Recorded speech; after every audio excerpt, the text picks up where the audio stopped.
શ્રી શ્રીપાદ શ્રી વલ્લભ ચરિત્રામૃત અધ્યાય 34 સર્ભેશ્વરનો વૃત્તાંત।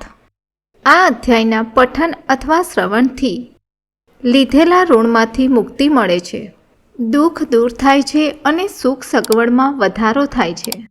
અમે બંને શંકર ભટ્ટ અને ધર્મગુપ્તે થોડા દિવસ પ્રવાસ ચાલુ રાખ્યો અને એક ગામમાં પહોંચ્યા। પ્રવાસ દરમિયાન અમે શ્રીપાદ શ્રી વલ્લભનું નામ સ્મરણ કરતા અને તેમની અલૌકિક લીલાઓને વાગોળતા માર્ગમાં અમારું આદરાતિથ્ય પણ સારી રીતે થતું। કોકવાર બળદગાડું મળતું, કોકવાર ઘોડાગાડી મળતી, તો કોકવાર પગપાળા મુસાફરી કરવી પડતી। અમારા પ્રવાસ દરમિયાન શ્રીપાદ પ્રભુના ભક્તો દ્વારા આદર આતિથ્ય અપાતું। આ બધી પરોક્ષ રીતે શ્રીપાદ પ્રભુની જ લીલા હતી। તે ગામમાં પ્રવેશ કર્યો અને એક બ્રાહ્મણના ઘરનો બધો સામાન ઘરની બહાર ફેંકાતો જોવામાં આવ્યો।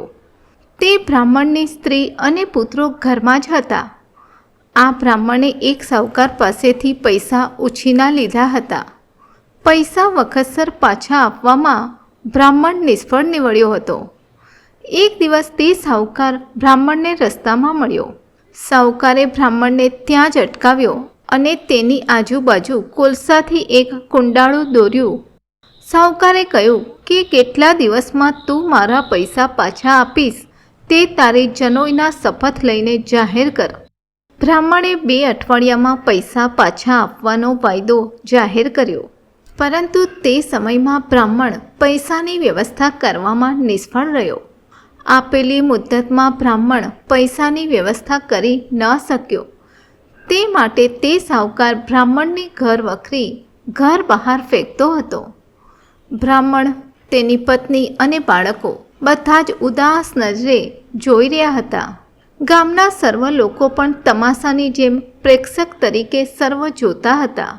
તે પૈકી કોઈ પણ ગ્રામજન તે સાહુકારને સાહસ કરી કહી શકતો ન હતો કે બ્રાહ્મણને હજુ થોડા દિવસોની મુદ્દત આપો। શ્રી ધર્મગુપ્તને તે બ્રાહ્મણની પરિસ્થિતિ જોઈ દયા આવી, પરંતુ મદદ કરવા તેમની પાસે પૈસા ન હતા। હું એટલે શંકર ભટ્ટ તો નિર્ધન હતો, છતાં મેં ધૈર્યથી સાહુકારને કહ્યું કે અરે સાહુકાર, આ ગરીબ બ્રાહ્મણ પર દયા કરી તેને 2 મહિનાની મુદ્દત આપ। આ સમયમાં શ્રીપાદ પ્રભુની કૃપાથી તેના કષ્ટ દૂર થશે। શાંતિથી વિચાર કર। તે બ્રાહ્મણ કરજ અદા ન કરે તો તે કરજ અદા કરવાની મારી જવાબદારી થાય છે તેમ તું સમજ। બોલવા ખાતર હું આવું બોલી ગયો, પરંતુ મનમાં ખૂબ બીતો હતો। તે સાહુકારે કહ્યું કે તમારા વચનો પર વિશ્વાસ મૂકી આ બ્રાહ્મણને 2 મહિનાની વધારાની મુદ્દત આપવામાં આવે છે। કરજ પાછું ભરપાઈ થતાં સુધી તમે અહીંથી ક્યાંય જશો નહીં। જો મારું કરજ આ બ્રાહ્મણે સમયસર પાછું ન આપ્યું તો તેનું ઘર તો હું જપ્ત કરી જ લઈશ, પરંતુ તેની મધ્યસ્થી કરવા માટે તમને બંનેને પણ હું ન્યાયાલય લઈ જઈશ। ન્યાયાધીશ જે શિક્ષા કરશે તે તમારે ભોગવવી પડશે। વધારી આપેલી સમય મર્યાદામાં મને કે ધર્મગુપ્તને બ્રાહ્મણનું કરજ ચૂકતે કરવું અસંભવ જ લાગતું હતું। આગળ પાછળનો વિચાર ન કરતા મેં જે વચન આપ્યું હતું તે અવિવેકથી આપ્યું હતું, તેને માટે મને મારા પર જ તિરસ્કાર ઉત્પન્ન થયો। તેમાં શ્રીપાદ પ્રભુને વચ્ચે લાવી દોષ આપવો એ મૂર્ખતા જ કહેવાય। મારી સાથે મેં ધર્મગુપ્તને પણ સંકટમાં નાખ્યો। આ એક પાપ જ થયું। જીભને નિયંત્રણમાં ન રાખી તેનું કેવું પરિણામ આવે છે તેનું આ જ્વલંત ઉદાહરણ હતું। પરંતુ શ્રીપાદ પ્રભુની લીલા અપાર છે, તેને કોઈ અંત જ નથી। આવી પરિસ્થિતિમાં પ્રભુ પરની ભક્તિ દ્રઢ થાય છે અથવા મનુષ્ય ભક્તિ રહિત પણ થાય છે। ધર્મગુપ્ત માત્ર નિશ્ચિંત હતા। તેમણે મને કહ્યું કે હે શંકર ભટ્ટ, થઈ ગયેલી વાતનો ફરી વિચાર ન કરવો। ભૂતકાળની ઘટના, વર્તમાનમાં થતી ઘટના અને ભવિષ્યમાં થનારી ઘટનાઓ બધી જ શ્રીપાદ પ્રભુની લીલા છે। આપણા માટે બ્રહ્મલિખિત જે હશે તે જ થશે, તે મિથ્યા નહીં થાય। બ્રાહ્મણ પૂર્ણતઃ નિર્ધન અને દરિદ્રી થયો હતો. તે અને તેના કુટુંબના સભ્યોને ભૂખ્યા રહેવું પડતું. અમે તેમના ઘેર મહેમાન હતા, આથી અમે પણ ભૂખ્યા જ રહેતા. આવી અમારી દયનીય પરિસ્થિતિ હતી. શ્રીપાદની કૃપાથી અમને આ બ્રાહ્મણને ઘેર રહેવા માટે આશ્રય મળ્યો હતો. તે માટે અમે પ્રભુનો આભાર માન્યો. ભૂખ, તરસ, થાક અથવા લેણદારો પૈસા વસૂલ કરવા આવે ત્યારે એક જ તરવાનો ઉપાય હતો, અને તે એટલે શ્રીપાદ શ્રી વલ્લભનું નામ સ્મરણ. આ અમારો દ્રઢ વિશ્વાસ હતો. અમે સ્નાન સંધ્યાથી પરવારી શ્રીપાદ ભગવાનનું નામ સ્મરણ કરવાનું નક્કી કર્યું. તે ગરીબ બ્રાહ્મણ પાસે ભગવાન આગળ પ્રગટાવવા તેલની દિવેટ પણ ન હતી. અમે કોઈ પણ દીપ પ્રગટાવ્યા વિના શ્રીપાદ રાજમ શરણમ પ્રપદ્યે એવો જપ મોટેથી શરૂ કર્યો. ઘરના બધા સભ્યો પણ અમારી સાથે આ નામ જપમાં જોડાયા. આડોશ પાડોશના આબાલ વૃદ્ધ પણ ભેગા થયા અને ભક્તિભાવથી નામ સ્મરણ કરવા લાગ્યા. ગામમાં કર્ણોપકર્ણ વાત ફેલાઈ કે દેવાદાર બ્રાહ્મણને ઘેર એક ખેડૂત આવ્યો છે. બ્રાહ્મણનું કરજ ચૂકવવાની તેણે જવાબદારી લીધી છે. તે ખેડૂત કોઈ મહાપુરુષનો શિષ્ય છે અને તેણે પોતાની દેવી શક્તિને લીધે જ બ્રાહ્મણનું કરજ આપવાની જવાબદારી માથે લીધી છે. લોકોના મનમાં આ પ્રકારનો વિચાર આવ્યો કે હું એક મોટો જ્યોતિષી છું, એવો તેમણે ગામભરમાં પ્રચાર કર્યો. તે ગામમાં ખેડૂતોને શરત લગાવવાની ટેવ હતી. ગરીબ બ્રાહ્મણનું ઋણ ખેડૂત ચૂકવશે કે નહીં તે વિશે લોકોએ શરતો લગાવવાની શરૂઆત કરી. હું કરજ ન ચૂકવું તો મારે ન્યાયાલયનો સામનો કરવાનો હતો. મારી સાથે ધર્મગુપ્ત પણ આ સંકટમાં ફસાયા હતા. મારા શુષ્ક વચનો પર લોકો શરતો મારતા હતા. આ એક પ્રકારનો જુગાર જ હતો. તેના મૂળમાં મારા શબ્દો હતા. શું કરવું, શું ન કરવું તે વિશે હું કિંગ કર્તવ્ય મૂળ થયો. કશું સૂઝતું ન હતું. આવી પરિસ્થિતિમાં અમે શ્રીપાદ પ્રભુના નામ સ્મરણનો જ આધાર લીધો. નામ સ્મરણ માટે મારી તેટલી પણ યોગ્યતા નથી તેમ મને લાગ્યું. હું એક મોટો જ્યોતિષી છું, દેવી શક્તિ સંપન્ન છું તેવો ગામમાં પ્રચાર લોકો દ્વારા થતો હતો. પરંતુ હું માત્ર ક્ષણ લીલા વિહારી શ્રીપાદ પ્રભુના ચરણ કમળ જ મને આ સંકટમાંથી બચાવશે તે વિશ્વાસે આશ્વસ્ત હતો. સત્યમ વિધાતુમ નિજભૃત્ય ભાસિતમ. આ નારદ મુનિ દ્વારા શ્રી મહાવિષ્ણુને કથન કરેલા વાક્યનું સ્મરણ થયું. નારાયણના ભક્તો જે વાક્યો બોલે છે તેને સાચા કરવાની જવાબદારી નારાયણની જ હોય છે. તે ગામમાં સર્ભેશ્વર શાસ્ત્રી નામનો એક મોટો પંડિત અને મંત્રશાસ્ત્રજ્ઞ રહેતો હતો. તેના પર એક પ્રેતાત્માનો અનુગ્રહ હતો. તેના આધારે તે પંડિત ભૂત, વર્તમાન અને ભવિષ્ય કથન અચૂક કરતો. શરત લગાવનાર ખેડૂતો તેમણે લગાવેલી શરતનું શું થશે તે પૂછવા સર્ભેશ્વર શાસ્ત્રી પાસે ગયા. બ્રાહ્મણ કરજ પાછું આપી શકશે નહીં તેમ તે પ્રેતાત્માએ કહ્યું. આથી શરતો મારવાના વેપારમાં અચાનક વૃદ્ધિ થઈ. છેવટે શરત 100 વરાદ નાણું નક્કી થઈ. હવે તો શરત એ માટે લાગી કે સર્ભેશ્વર શાસ્ત્રી મોટો કે શંકર ભટ્ટ મોટો. શરત લગાવનારા ખૂબ જ ઉત્સાહિત હતા. છેવટે અમને એટલે શંકર ભટ્ટ અને ધર્મગુપ્તને ન્યાયાલયમાં લઈ જવા માટે તૈયાર કરવામાં આવ્યા. મેં તે બ્રાહ્મણને આશા બતાડી નિરાશ કર્યો હતો. ધર્મગુપ્તને પણ સંકટમાં ઢસેડ્યો હતો. શ્રીપાદ પ્રભુની દિવ્ય લીલાનો ગૂઢાર્થ શું હશે તે વિશે હું અંધારામાં જ હતો. હું થોડો ઘણો શિક્ષિત હતો, પરંતુ મારામાં કોઈ પણ પ્રકારની આધ્યાત્મિક શક્તિ ન હતી. જ્યોતિષ વિદ્યા તો મને આવડતી જ ન હતી. જપ, તપ, યોગાભ્યાસ, કઠોર યમ નિયમ પૈકી કશું જ જ્ઞાન ન હતું. શ્રીપાદ ચરિત્ર આ લેખનનો મેં કુતૂહલવશ સંકલ્પ કર્યો હતો, પરંતુ તેના માટે જોઈતી યોગ્યતા મારી પાસે ન હતી. મેં શ્રીપાદ પ્રભુના ચરણે પ્રાર્થના કરી કે પ્રાપ્ત થયેલા સંકટમાંથી મારું રક્ષણ કરી મારો ઉદ્ધાર કરો. બાકી સર્વ આપની ઈચ્છાને આધીન છે. આ પ્રકારની આર્ત પ્રાર્થના શ્રીપાદ ચરણે કરી. મારામાં કદી પણ ન દેખાયું હોય તેવું ધૈર્ય આવ્યું. જે થનાર હશે તે થશે, પરંતુ શ્રીપાદ પ્રભુ મને આ સંકટમાંથી ઉગારીને તારશે તેવો દ્રઢ વિશ્વાસ મારા મનમાં પ્રગટ થયો. સર્ભેશ્વર શાસ્ત્રીને એક બહેન હતી. તે જ ગામમાં રહેતી હતી. તેને એક દિવસ પ્રભાત સમયે સ્વપ્ન પડ્યું. સ્વપ્નમાં તેને ખૂબ જ તાવ આવ્યો. તેનો પતિ મરણ પામ્યો અને તેને વૈધવ્ય પ્રાપ્ત થયું એમ દેખાયું. તેણે પોતાના ભાઈ એટલે કે સર્ભેશ્વર શાસ્ત્રીને સ્વપ્નનો અર્થ પૂછ્યો. સર્ભેશ્વર શાસ્ત્રીના ઉપર આરૂઢ પ્રેતાત્માએ જણાવ્યું કે દેશાવર ગયેલા પતિને ચોરોએ દ્રવ્ય લૂંટીને મારી નાખ્યો છે.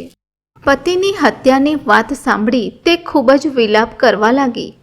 તે પોતાના નસીબને દોષ દેવા લાગી. તેટલામાં કેટલાક લોકો તેને ઘેર આવ્યા. તેઓ તેને ધીરજ બંધાવી કહેવા લાગ્યા કે આપણા ગામમાં શંકર ભટ્ટ નામના એક મહાપંડિત આવ્યા છે. તેમને ત્રણેય કાળનું જ્ઞાન છે. શ્રીપાદ પ્રભુ તેઓના આરાધ્ય દેવ છે. તેમના પાસેથી સત્ય હકીકત કઈ છે તે જાણી લે. આ પ્રકારની સલાહ તે માણસોએ શાસ્ત્રીની બહેનને આપી. તેના ભાઈ કરતાં કોઈ મોટો પંડિત છે તેવું તેણે કદી સાંભળ્યું ન હતું.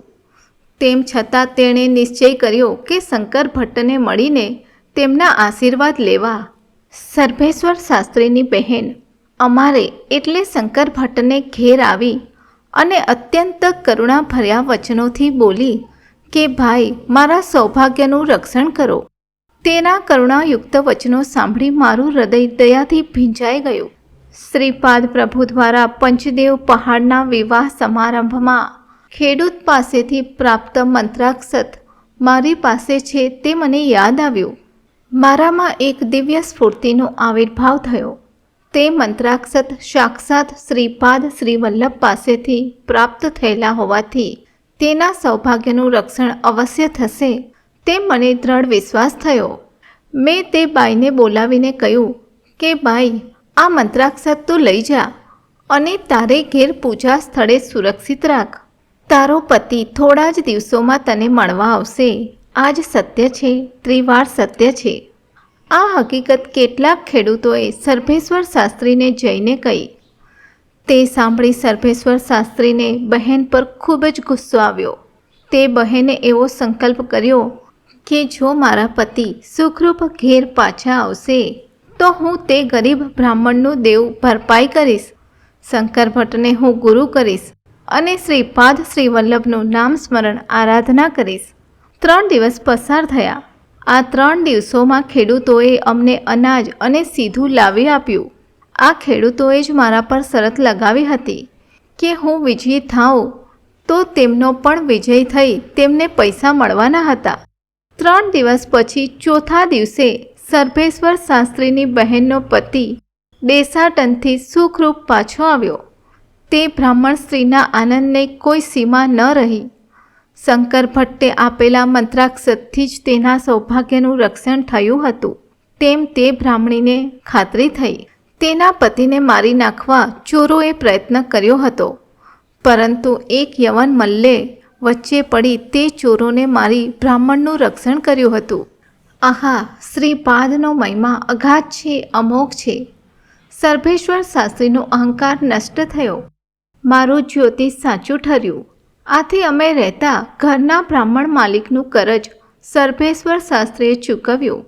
અમે બંને તેના ઘરનું આતિથ્ય સ્વીકારવું તેમ તેણે વિનંતી કરી. અમે તે સહર્ષ સ્વીકાર્યું.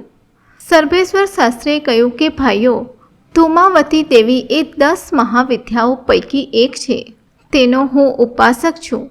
તે દેવી ખૂબ ઉગ્ર છે, પરંતુ જો તે પ્રસન્ન થાય તો રોગ, શોક આ બધાનો નાશ કરે છે.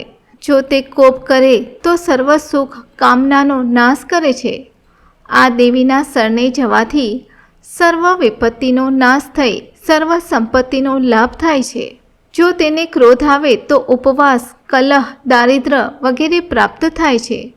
મારા પર તે માતાનો અનુગ્રહ છે. મેલી વિદ્યાથી પીડાતા લોકોનો ઉદ્ધાર કરવા આ માતાની ઉપાસના અનિવાર્ય હોય છે.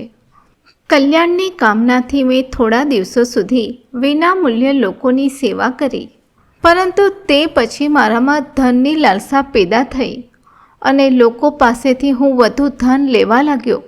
આ મારું વર્તન ધૂમાવતી માતાને ન ગમ્યું. આ જ સમયમાં મારો સંબંધ એક શક્તિશાળી પ્રેતાત્મા સાથે સ્થાપિત થયો. તેની સહાયથી હું ભૂત, વર્તમાન અને ભવિષ્યની વાતો કહેવા સમર્થ થયો.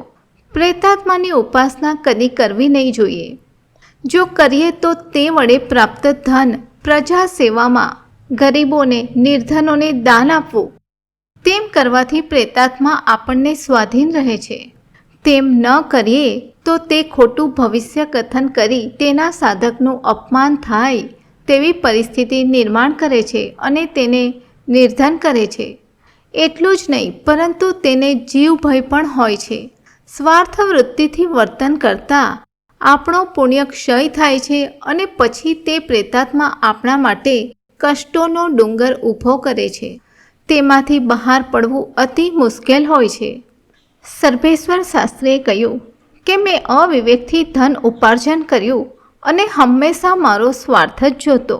આથી પ્રેતાત્માએ ખોટું ભવિષ્ય કથન કરી મને સંકટમાં નાખ્યો અને મારું અપમાન પણ થયું. આજથી તમે જ મારા ગુરુ છો. કૃપા કરી મને તમારા શિષ્ય તરીકે સ્વીકારો તેવી નમ્ર વિનંતી છે. તેમની વિનંતીના જવાબ રૂપે શંકર ભટ્ટે કહ્યું કે હે શાસ્ત્રી, આ પ્રપંચનું, સૃષ્ટિનું ગુરુત્વ શ્રીપાદ શ્રી વલ્લભ પાસે જ છે. તેમના સિવાય બીજો કોઈ ગુરુ નથી. જો અહંકારથી હું ગુરુપદ સ્વીકારું તો મારે પણ તમારા કરતાં વધુ અપમાન સહન કરવું પડશે. અમે ગુરુગડ્ડીથી આવતી વખતે 10 મહાવિદ્યાઓનું સંક્ષિપ્ત વર્ણન શ્રીપાદ પ્રભુએ કર્યું છે. બાકીનું કથન તેઓ યોગ્ય સમયે કરવાના છે. 10 મહાવિદ્યાઓ પૈકી કાલી અને ધૂમાવતી વિશે તેમણે અમને વિવરણ કર્યું છે. હે ભાઈ, તું મને ગુરુ કરીશ નહીં. શ્રીપાદ પ્રભુને માટે ભક્તોને સંકટમાં નાખવા તેમજ તેમાંથી બચાવી લેવા તે એક રમતવાત છે. હર હંમેશ શ્રીપાદ પ્રભુનું નામ સ્મરણ કરવું તે જ ઇહ અને પરલોકનું સાધન છે. અધ્યાય 34 સમાપ્ત. શ્રીપાદ રાજમ શરણમ પ્રપદ્યે. શ્રીપાદ શ્રી વલ્લભનો જય જયકાર હો.